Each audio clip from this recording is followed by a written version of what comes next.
नहरठारे सरकारी महिला स्वास्थ्यकर्मी तालीम केन्द्र पक्षरु सचेतन रैली अनुष्ठित।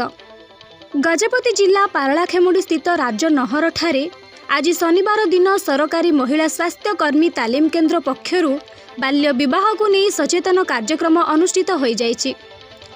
नुआ और युव ओडिशा नवीन ओडिशा कार्यक्रम अनुजाई ए कार्यक्रम रे मुख्य अतिथि रूपे जिला चिकित्साधिकारी डॉक्टर प्रदीप पात्र जगदे सबुज पताका देखाई ए सचेतनता रैलीर शुभ उद्घाटन करथिले।